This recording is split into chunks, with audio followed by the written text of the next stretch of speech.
and welcome to Art Time. Today we're going to have fun with our hands and we're going to be using a stamp pad and some paper to create some flowers in our garden today. So let's get started.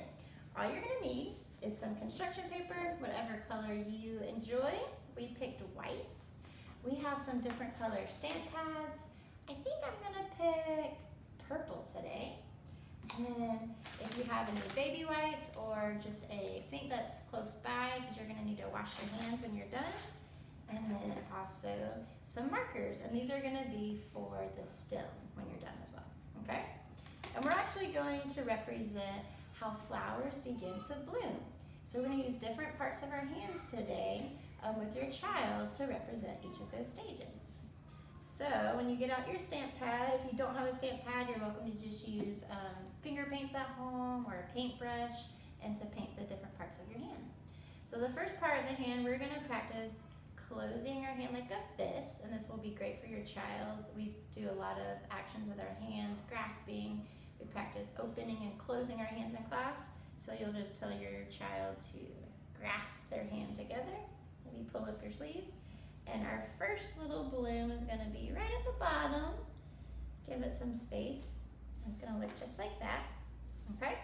And then next, we're going to put our whole hand, our palm and our fingers, get them all covered. Maybe double check if it's all covered. And then we're going to do a closed hand, maybe right about here. We're going to push. We talk about pushing in class a lot when we play with toys and when we do art. So there's our second bloom. And keep in mind, I have very large hands, so when you do your child's hand, one piece of paper should suffice. But my hands take up the whole paper. And then last but not least, we're going to represent a bloom that's opened up a little bit more. So I'm going to put it right here, just like that. Very good. All right, and the last thing we'll do, I'm going to go ahead and wipe my hand off a little bit. You can talk to your child about how there's different parts of a flower. So our first one, like I said, I think I'm going to pick this color for our stems. Our first one they have is very tiny. So it has a little bitty stem, maybe one little flower, or one little leaf.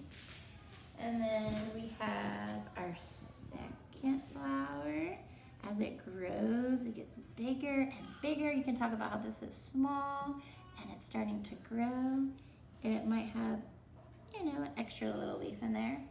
And last but not least, we have our big blooming flower. Its petals are outstretched. It's got a longer stem and it might even have a few extra little leaves on it, just like that. And of course, when you do any art, you're going to put your child's name and maybe the date so they can look back and think about the fun art that they made with you. Hands in the garden. Hope you guys had fun.